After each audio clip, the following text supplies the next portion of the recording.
나의 피난처 예수 의지해요. 또 주님을 의지하는 마음으로 찬양하겠습니다.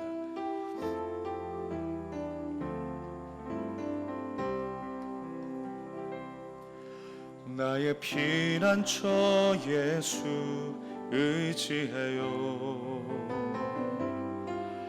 나의 피난처 예수 의지해요. 나의 가는 길에 거센 바람 몰아쳐와도 나의 피난처 예수 의지해요. 나는 영원히 주님 사랑해요. 나는 영원히 주님 사랑해요. 나는 영원히 주님 사랑해요. 세상 어떤 것도 나의 사랑 끊을 수 없네. 나는 영원히 주님 사랑해요. 아바 아버지, 아바 아버지, 나를 사랑하시니 나의 모든 것 주께 드려요.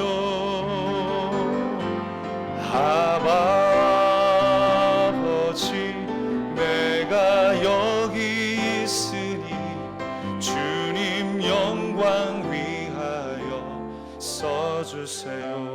나의 피난처 예수, 나의 피난처 예수 의지해요. 나의 피난처 예수 의지해요. 나의 가는 길에 거센 바람 몰아쳐와도 나의 피난처 예수 의지해요. 나는 영원히 주님, 나는 영원히 주님 사랑해요. 나는 영원히 주님 사랑해요. 세상 어떤 것도 나의 사랑 끊을 수 없네. 나는 영원히 주님 사랑해요. 아멘. 아바 아버지, 아바 아버지, 나를 사랑하시니 나의 모든 것 주께 드려요. 아바 아버지, 내가 여기 있으니 주님 영광 위하여 써주세요. 아바 아버지, 아바 아버지, 나를 사랑하시니 나의 모든 것 주께 드려요. 아바 아버지, 나 여기 있으니 주님 영광. 우리 다시 한번 우리 마음을 다하여 아바 아버지,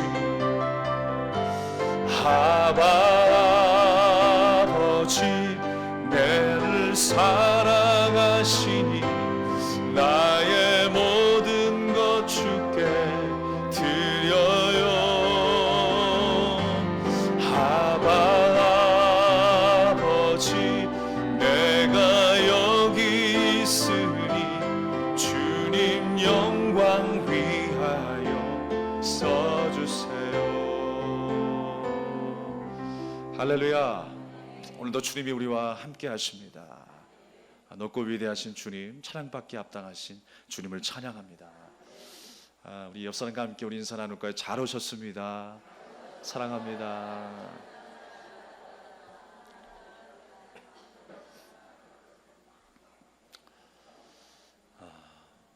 감사합니다. 오늘 말씀의 제목은 주의 인도하심을 따라라는 제목으로 은혜를 나누고자 합니다. 얼마 전에 백종원 씨가 이런 얘기를 하더라고요. 나는 양파와 마늘 중에 양파를 더 많이 쓴다 라는 말 한마디 때문에 전국이 들썩거렸습니다. 안 그래도 양파가 가격이 폭등해가지고 농민들이 울상이었는데 갑자기 양파의 가격이 폭등했다라는 거예요. 그 한 사람의 말의 영향력이 얼마나 대단했는가를 실감할 수가 있었습니다.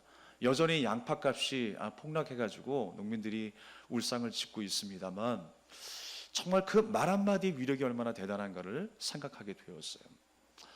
그리고 예전에 제가 그 모 방송국 프로그램, 그 골목식당이라고 하는 그 프로그램을 본 적이 있었는데요. 거기서 보게 되면 백종원 씨가 가게에 들어가가지고 솔루션을 줘요. 그래서 좀 침체되어 있는 그 골목 상권을 활성화시키기 위해서 노력들을 하는 것이죠.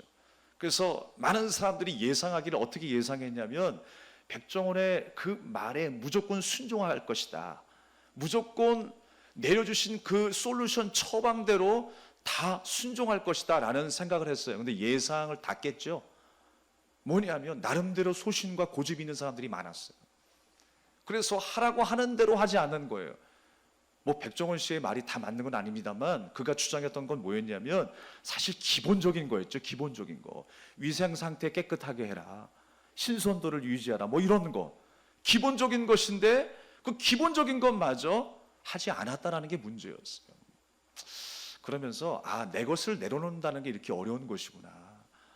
이왕 그 앞에 많은 사람들이 이렇게 했기 때문에 잘 된 것을 보았을 것이고 또 가장 기본적인 것을 고치면 잘 될 것이라는 거 누구든지 다 아는 사실 아니겠습니까? 그런데 자기가 지금까지 해온 습관들, 잘못된 관행들, 또 소신이라고 말하는 그 고집, 말은 소신이지만 고집, 그 고집을 버리지 못하기 때문에 여전히 그 침체에서 벗어나지 못하는 사람들도 참 많이 있었어요. 다 성공하는 게 아니더라고요. 그러면서 어떤 사람은 충고를 잘 받아들이고 또한 자신의 성실함을 플러스 했었을 때 잘 되는 것을 볼 수가 있었습니다. 사랑하는 여러분, 오늘 본문의 말씀에 하나님께서 이스라엘 백성들을 출애굽시키십니다. 그리고 그 이후의 이야기가 어떻게 진행되는지 여러분 한번 살펴보시기 바랍니다. 하나님께서 지금 어디로 인도하세요? 홍해가 있는 광야길로 인도하셨다라고 말씀하고 있어요.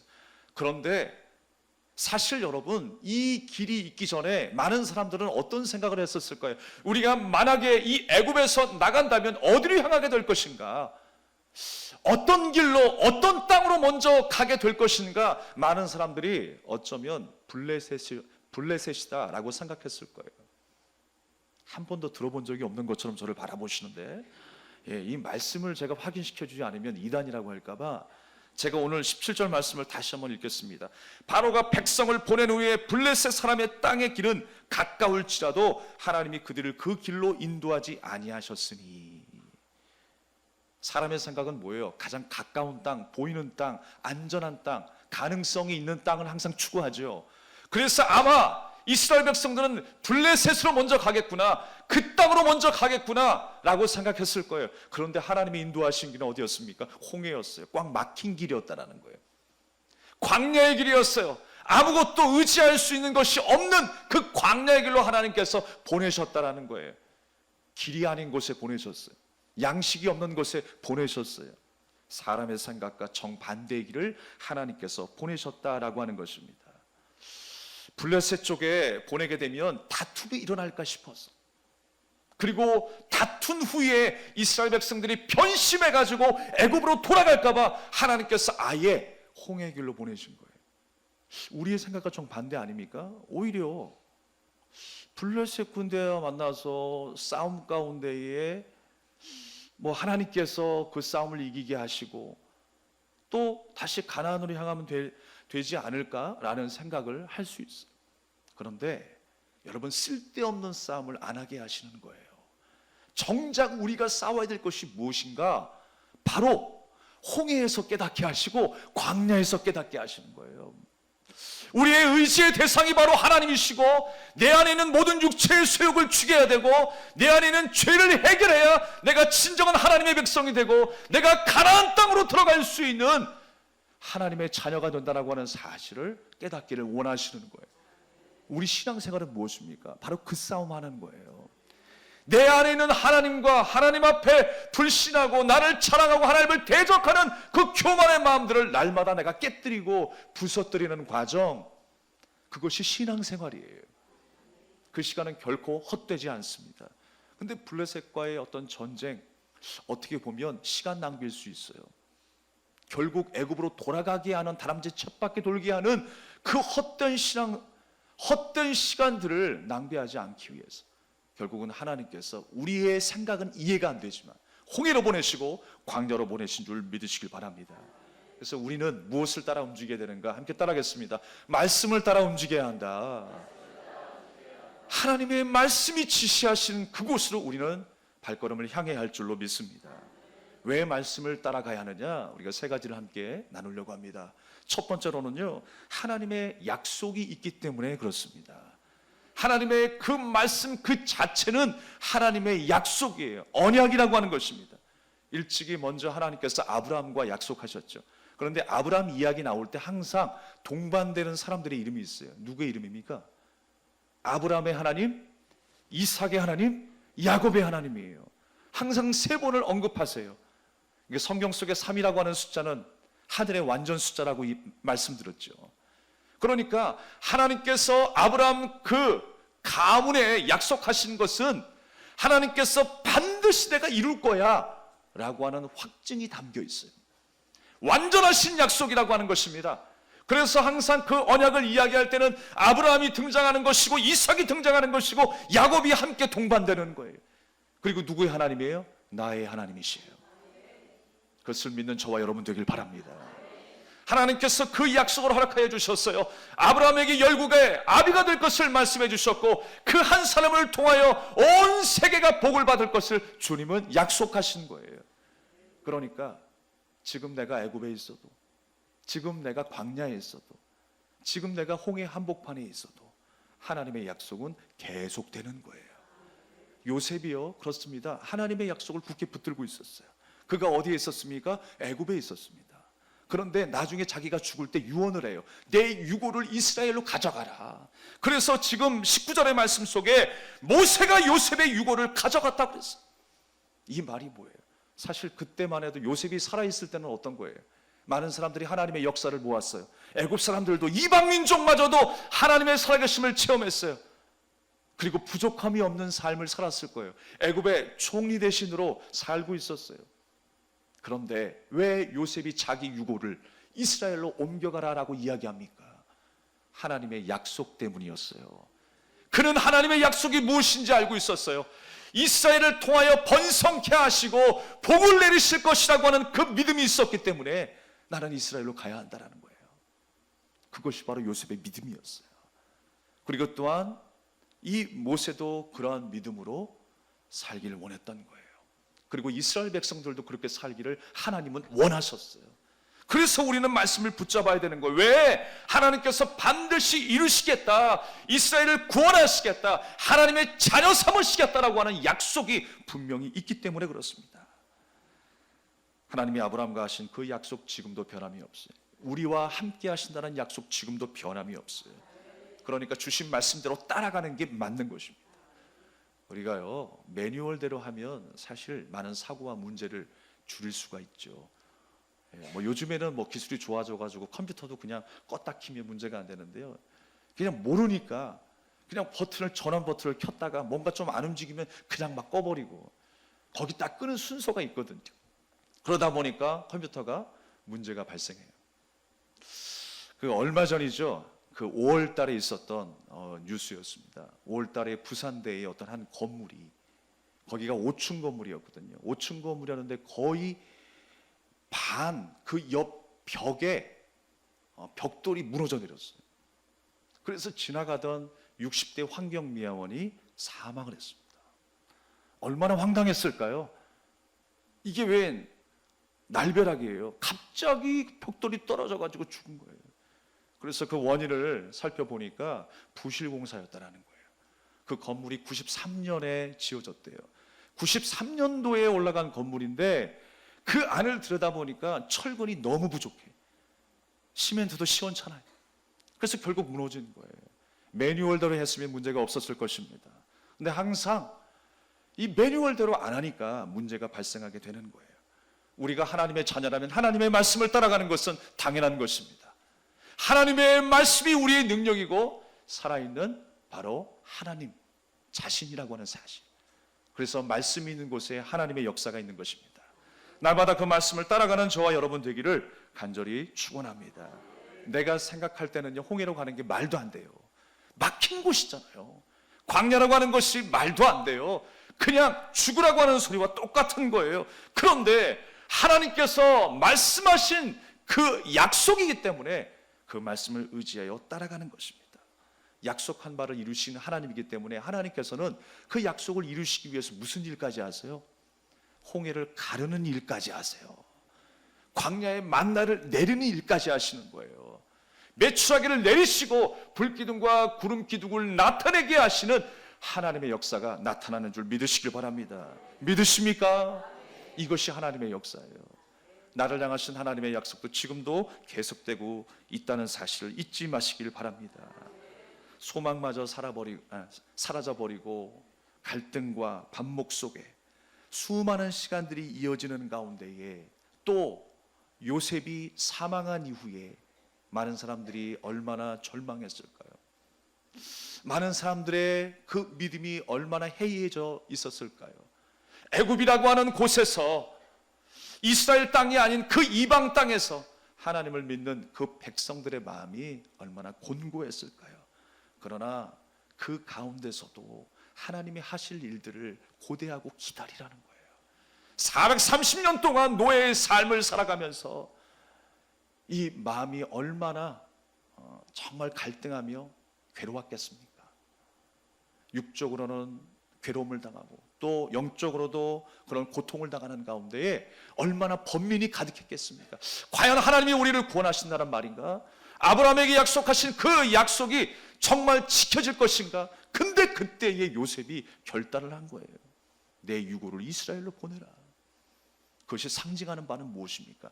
하나님의 약속 반드시 이루어진다라는 거예요. 우리도 끝까지 그 약속을 붙잡고 가야 할 줄로 믿습니다. 두 번째로는요, 우리가 말씀을 따라가는 이유가 하나님의 선한 계획이 있기 때문에 그래요. 함께 따라하겠습니다. 하나님의 선한 계획이 있다. 그렇습니다. 오늘 17절 말씀에 보면 땅의 길이라고 했어요. 바로가 백성을 보낸 후에 블레셋 사람의 땅의 길은 가까울지라도 하나님이 그들을 그 길로 인도하지 않았다. 사람은 그렇습니다. 당장 내 눈앞에 보이는 길을 신뢰합니다. 보여지는 것, 걸을 만한 길, 안주할 수 있고 내 몸을 비빌 수 있는 그 땅을 바라봅니다. 우리가 신앙을 말하고 하나님을 찬양하며 의지하며 경배합니다라고 이야기하지만 우리는 여전히 이 땅의 좋은 곳을 소유하기를 원해요. 그리고 이 땅의 모든 만족으로 인하여서 우리 마음이 기울어질 때도 있어요. 그러나 여러분, 하나님께 향하는 그 마음이어야 합니다. 결국 우리의 만족대로 채우다가 어떻게 되는 줄 아세요? 다람쥐 쳇바퀴 돌다가 목적지에 도달한 그곳이 어디예요? 애굽이 될 수밖에 없는 거예요. 만약에 사람의 만족에 따라서 사람의 생각대로 보이는 길을 따라갔다가 하면 블레셋으로 향하게 되었을 것입니다. 그러면 하나님의 말씀대로 그 블레셋에서 전쟁을 하게 되었을 것이고 결국에는 곧 돌아온 길이 어디예요? 애굽밖에 되지 않는 거예요. 많은 사람들이 하나님을 원망하고 불편을 고백합니다. 우리가 이러려고 광야로 왔냐? 출애굽했냐? 다시 애굽으로 돌아가고 싶다고 이야기합니다. 애굽에 있었을 때는 어땠고 애굽에 있었을 때는 어땠는데, 이게 가장 참 어리석은 말이죠. 내가 왕년에 어땠는데, 이 말이 가장 어리석은 말 아니겠어요? 내가 뭘 먹었고 무슨 차를 타고 다녔고 어떤 집에서 살았고 어떤 일을 했고 몇 명을 다스렸고, 이거 다 부질없는 얘기예요. 오늘 살아계신 하나님을 만나야 됩니다. 오늘 나와 함께 하시는 하나님을 만나야 하는 것입니다. 땅의 것이 아니라 우리가 하늘의 소망을 가지고 주님께서 이끄시는 그 말씀을 따라 가야 하는 거예요. 왜냐? 하나님의 분명한 선한 계획이 있기 때문에 그래요. 하나님께서 이스라엘 백성들 가운데 베푸실 그 하나님의 역사가 준비되어 있다라고 하는 것입니다. 우리의 만족대로 하다간 결국에는 돌고 돌아서 애굽으로 그냥 들어가는 것밖에 없어요. 애굽으로 돌아가면 뭐예요? 애굽의 노예가 되는 거죠. 여전히 노예 생활에서 벗어날 수 없는 것입니다. 나를 만족시킬 수 없어요. 하나님의 말씀만이 나를 만족시킬 수 있는 거예요. 그래서 우리는 그 말씀을 따라가야 한다라고 하는 것입니다. 그래서 하나님의 인도하시는 방법이 전혀 달랐어요. 홍해와 광야였다라고 하는 것입니다. 척박한 땅이었고 앞길이 막막한 곳, 앞날이 불보듯 뻔한 길이었습니다. 보이지 않는 앞길이었어요. 우리는 선택하기가 얼마나 힘듭니까? 힘들어요. 보이지 않는데 그 길을 따라가는 게 힘들어요.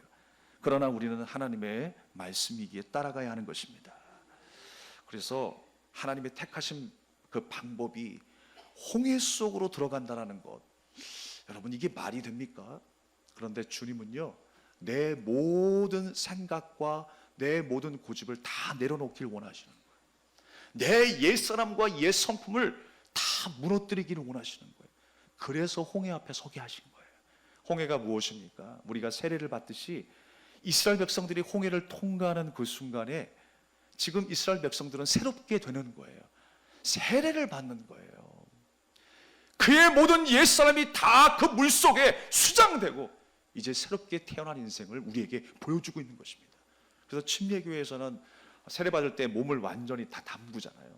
물속에 들어간다라고 하는 의미는 사람이 죽는다라고 하는 의미예요. 그 죽음 속에서 우리의 모든 성품과 옛사람이 다 사라지고 새 인생을 살아가는 거예요. 그게 세례인 것입니다. 이스라엘 백성들을 새롭게 만들기 위해서 그 막다른 골목에 하나님께서 세우셨다라는 거예요. 그 하나님의 선한 계획이 있어요. 우리는 아닌 것 같아요. 우리는 막혀 있는 것 같아요. 우리는 발전이 없을 것 같아요. 그래서 내가 보이는 땅, 내가 만족하는 이 세상의 모든 소유를 붙잡으려고 안간힘을 씁니다. 사람이 그러세요. 죽을 때까지 이 손 안 놓더라고요. 죽을 때까지. 목숨이 간당간당하는 그 순간까지 내 욕심 안 놓더라고요. 그런데 죽음이 내 눈앞에 드리워지는 그 순간에 손을 쫙 펴더라고요. 사랑하는 여러분, 주님 앞에 손을 펴시기 바랍니다. 주님께 맡겨야 돼요. 주님의 선한 계획이 있다라고 하는 사실을 우리는 잊지 말아야 할 것입니다. 그래서 홍해는요, 막다른 골목, 죽음의 골목이 아니라 생명을 살리는 골목이 된 거예요. 광야도 마찬가지입니다. 하나님의 음성을 듣고 새롭게 태어나고 하나님의 거룩한 백성으로 살아갈 그 장소가 어디였냐면 바로 광야였어요. 그래서 광야 하는 거예요. 우리가 날마다 우리의 삶 속에 광야가 되고 가나안이 되고 하나님의 음성을 들을 수 있는 믿음의 성소가 되기를 주님의 이름으로 축원합니다. 마지막 세 번째로는요, 왜 우리가 하나님의 말씀을 따라가야 되는가? 하나님의 임재가 있기 때문에 그렇습니다. 하나님의 임재가 무엇입니까? 하나님이 나와 함께 하신다라고 하는 사실이에요. 하나님의 말씀이 있는 곳에 하나님이 함께 하시는 거예요. 그 말씀을 따라갈 때요, 이스라엘 백성들은 가나안까지 갈 수 있는 거예요. 가나안까지. 그 말씀이 우리를 자꾸만 진행하게 하시거든요. 오늘 말씀에 보니까 하나님께서 그들 앞에 낮에는 구름 기둥, 그들의 길을 인도하시고 밤에는 불 기둥을 그들에게 비추사 낮이나 밤이나 진행하게 하시니 그랬어요. 진행하게 하셨다. 사람의 생각은요, 다람쥐 쳇바퀴, 거기서 거기에 그냥 맴도는 거예요. 그래서 며칠이 걸릴지 모르겠죠. 사실 일주일이나 보름이면 갈 수 있는 그 거리를 40년 동안 갔어요. 근데 하나님께서 가나안 땅까지 가게 하시는 것, 사람의 힘으로 간 게 아니라 하나님께서 진행하게 하셨다는 거예요. 하나님이 항상 이스라엘과 함께 하셔서 채찍질하시고 간섭하시고 옳은 길로 인도하신다는 거예요. 그것이 바로 하나님의 임재입니다. 그러니까 주님이 나와 함께 하시는 축복이 이 세상의 가장 큰 축복이에요. 함께 하겠습니다. 이 세상 가장 큰 축복은 하나님이 함께 하시는 축복이다. 여러분, 하나님의 손에, 하나님의 그 마음속에 가장 소중한 존재가 누구세요? 예수님이에요. 예수님을 우리에게 보내시기까지 하나님께서 그렇게 결단하신 이유가 무엇입니까? 나를 사랑하시기 때문에 그렇죠. 나에게 가장 큰 축복을 허락하시기 위해서 예수님을 보내신 거예요. 왜 그렇습니까? 예수님께서 이 땅에 오셨을 때 이름을 2개 가지고 태어나셨어요. 하나 이름은 뭐예요? 예수. 자기 백성을 죄에서 살자. 그리고 또 하나의 이름 임마누엘, 하나님이 우리와 함께 하신다. 그래서 예수님이 내려오신 거예요. 하나님이 나와 함께 하실 때에 어둠의 권세가 떠나가는 거예요. 사망의 권세가 무릎을 꿇는 거예요. 죄가 사라지고 예수님으로 가득한 인생, 천국의 삶을 살아가는 거예요. 바로 그곳이 가나안인 것입니다. 그러니까 하나님의 말씀을 따라갈 때 가나안까지 도착하게 되는 거예요. 그러니까 우리는요, 저 먼 무지개 너머에 어떤 마을을 천국이라고 생각하지 마세요. 하나님의 말씀이 있는 곳이 천국이에요. 여러분의 한 주간의 삶 동안에 여러분의 가정이 천국이 되길 원합니다. 여러분의 생업 가운데 하나님이 다스리시고 하나님이 운행하시는, 통치하시는 하나님의 나라가 되기를 주님의 이름으로 축원합니다. 하나님의 임재가 있어야 사는 거예요. 그래서 성경은 계속 끊임없이 하나님이 우리와 함께 하신다라고 하는 말씀을 강조하고 있어요. 예수님이 탄생하셨을 때 성경은 뭐라고 이야기합니까? 마태복음 1장 23절 말씀에 보라, 처녀가 잉태하여 아들을 낳을 것이요 그 이름은 임마누엘이라 하리라 하셨으니 라고 말씀하십니다. 그 뜻이 하나님이 우리와 함께 하신다. 그리고 그 마태복음 맨 마지막 말씀 28장 20절 말씀에 내가 세상 끝날까지 너희와 항상 어떻게 하리라? 함께 하리라. 함께 하시는 것이 하나님의 마음이었어요. 하나님의 목적이었어요. 죄를 사하시기 위해서 나와 함께 하시겠다라고 하는 것입니다. 그리고 또한 성경 맨 마지막에 요한계시록에도 이런 말씀이 있어요. 요한계시록 22장 20절 이하에 보게 되면 아멘 주 예수여 오시옵소서, 주 예수의 은혜가 모든 자들에게 있을지어다. 함께 하시는 역사예요. 그 영원히 우리와 함께 하시겠다라는 것, 그것이 바로 하나님이 우리에게 주신 약속이라는 거예요. 거기에 응답하는 성도들의 응답은 무엇이었습니까? 역시 마찬가지였어요. 아멘 주 예수여 오시옵소서라는 말씀이었어요. 그러니까 이 세상의 가장 큰 축복이 무엇이냐? 하나님이 우리와 함께 하시는 축복이라는 거예요. 요셉도 형통한 사람이 될 수 있었던 것은 그의 어떤 소유와 재물이 아니었어요. 하나님이 함께 하심의 축복이었어요. 그래서 그를 형통한 자다라고 성경은 말씀하고 있는 것입니다. 사실 우리는 척박한 땅이고 열매 맺을 수 없는 땅이었잖아요. 그런데 그 말씀의 씨앗이 우리와 함께함으로 인하여 내가 옥토가 된 줄로 믿습니다. 열매를 맺을 수 있는 땅이 된 거예요. 내가 원래 좋은 땅이어서가 아니라, 내가 일군 땅이어서가 아니라 척박한 땅이었어요. 그런데 하나님의 생명의 씨앗의 말씀이 우리 가운데 찾아와 주셔서, 예수님이 나를 만나 주셔서, 성령이 내 안에 내주하고 계셔서 내 인생이 하나님 앞에 좋은 열매를 맺는 옥토가 된 줄로 믿습니다. 그래서 여러분, 가나안으로 들어간다라고 하는 의미는 무엇입니까? 야, 우리가 그 목적지가 가나안인데 그 가나안에 들어가는 이유도 모르고 우리가 살아갈 때가 있어요. 여러분, 왜 이스라엘 백성들을 가나안으로 인도하십니까? 가나안이 정말 꽃이 만발하고 열매만 가득하고 편안하게 쉴 수 있는 곳이 가나안입니까? 하나님께서 가나안을 그렇게 보여주시지 않았어요. 딱 가보니까 먼저 싸워야 될 여리고성 싸움이 있었고 아이성 싸움이 있었고, 죄다 전쟁이야. 죄다 전쟁. 우리 인생하고 똑같아요. 죄다 전쟁이에요. 예수님 믿어도 전쟁이에요. 왜 그런 줄 아세요, 여러분? 싸워야 되는 거예요. 그냥 가나안 땅을 어떤 천국의 모형으로만 보여주는 것이 아니라 가나안 땅에 도착하니까 이방 7 족속이 있었어요. 하나님을 섬기는 것이 아니라 우상을 섬기고 자기 자신을 사랑했던 사람들로 가득했던 곳이 바로 가나안이었어요. 그 모든 죄악들을 하나하나 제거하는 거예요. 그게 무엇입니까? 나를 제거하는 거예요. 내 안의 육체의 소욕과 내 인생의 자랑과 안목의 정욕들을 하나하나 제거하는 거예요. 그것이 가나안이에요.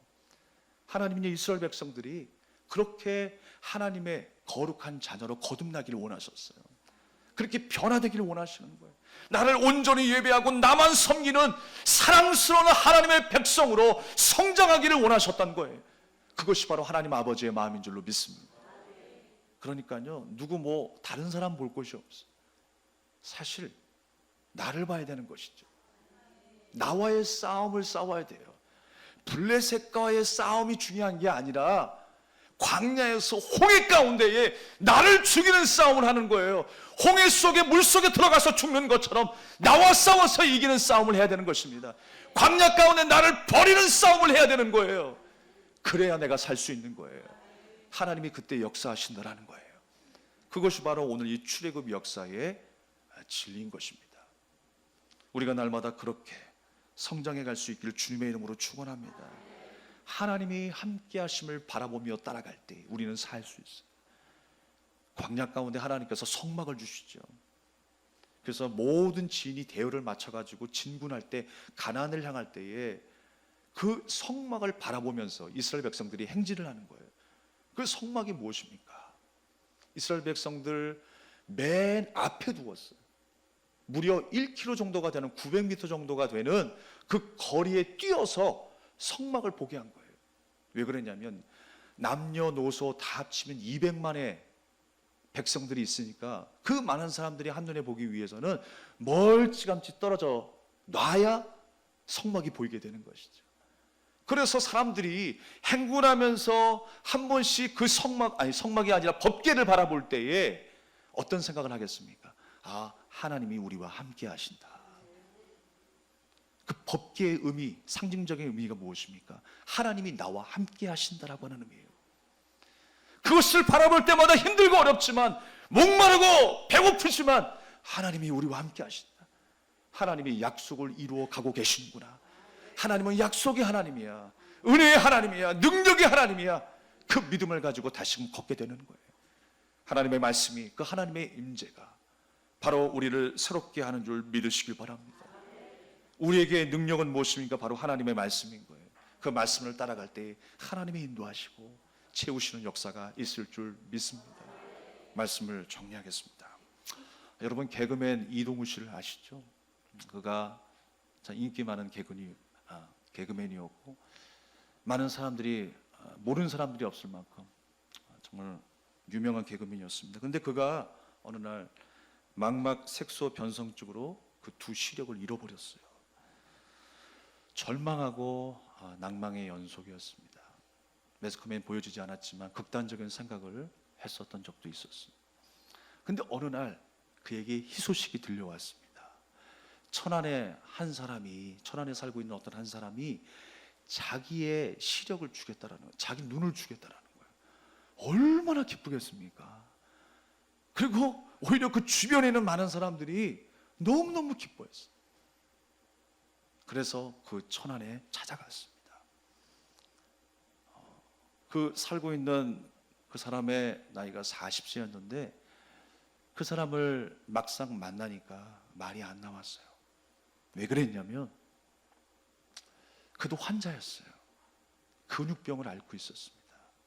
근데 그 근육이 다 마비가 돼가지고 온전히 살아남아 있는 그 지체가 눈밖에 없었던 거예요. 그래서 이 이동우 씨가요, 그냥 돌아왔어요. 그래서 많은 사람들이 왜 그냥 돌아왔습니까? 준다고 하면 받아야죠 라고 얘기를 했어요. 그랬더니 이동우 씨가요, 받은 거나 마찬가지예요. 그분은 저에게 세상을 볼 수 있는 눈을 주셨기 때문입니다 라고 고백을 했어요. 사지를 쓰지 못하고 오직 성한 곳이 눈밖에 없더라고요 라고 이야기를 해요. 나는 9가지를 가지고 있고 1개를 잃어버렸는데 그 친구는 9가지를 잃어버리고 1개만 성하더라고요. 나는 고백을 하는 거예요. 그러면서 나는 그 눈을 받아올 수 없었습니다 라고 이야기를 해요. 그러면서 그가 고백하기를요, 이렇게 고백을 해요. 세상이 아름다운 것은 볼 수 없지만 마음으로 세상의 아름다운 소리를 듣고 하늘나라의 아름다움을 가슴에 담을 수 있었습니다. 그리고 부족한 것은 하나님이 채워주십니다. 또 채워주실 것입니다 라고 고백을 했어요. 그도 하나님의 자녀입니다. 사랑하는 여러분, 우리는 늘 염려하며 살아가요. 오늘 우리가 기뻐하며 웃어도 또 당장 몇 시간 뒤에 내일에 있을 그 일에 대해서 고민하고 염려합니다. 그러나 하나님은 약속의 하나님이라고 그랬어요. 우리를 인도하시는 하나님, 나의 목자 되시는 하나님, 나의 연약함을 보호하시고 나의 부족함을 채워주시는 하나님이 있어요. 그 하나님을 만나고 그 하나님과 동행하고 그 하나님과 함께 진군하시는 우리 모두가 되기를 주님의 이름으로 축복합니다. 우리 함께 이 찬양을 다시 한번 우리 드리며 기도하겠습니다.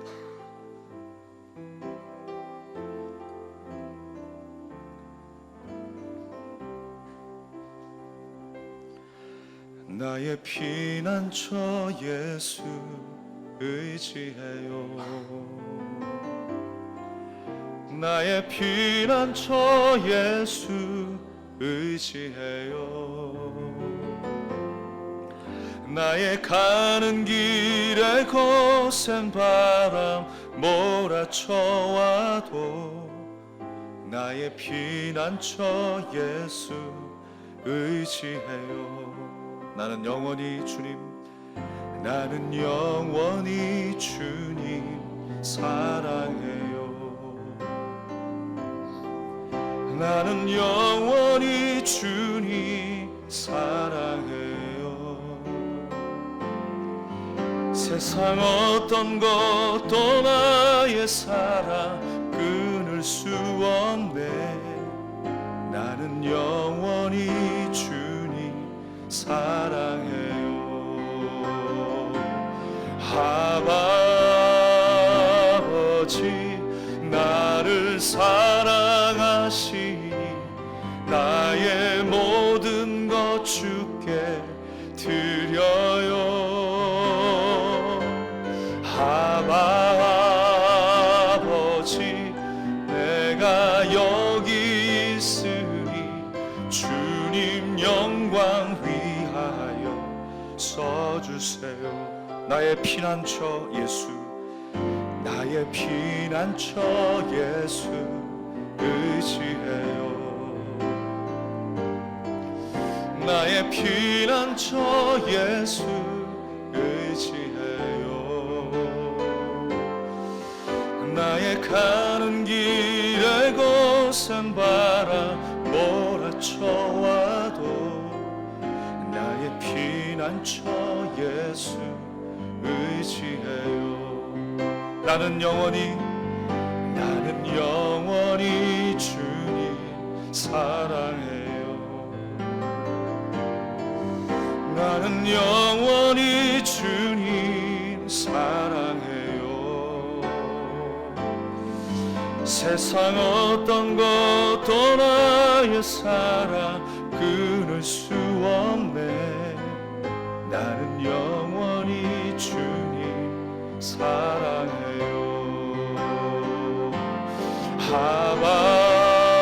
아버지 나를 사랑하시니 나의 모든 것 주께 드려요.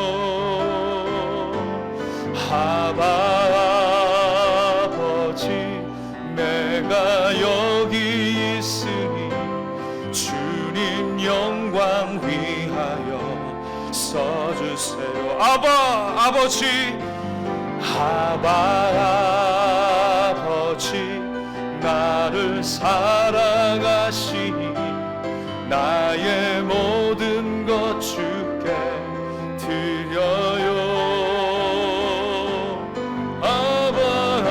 아버지 내가 여기 있으니 주님 영광 위하여. 다시 한번 아버지 나를 사랑하시니 아버지 나를 사랑하시니 나의 모든 것 주께 드려요. 아버지 내가 여기 있으니 주님 영광 위. 다시 한번 마음을 다하여 주님을 부릅니다. 아버지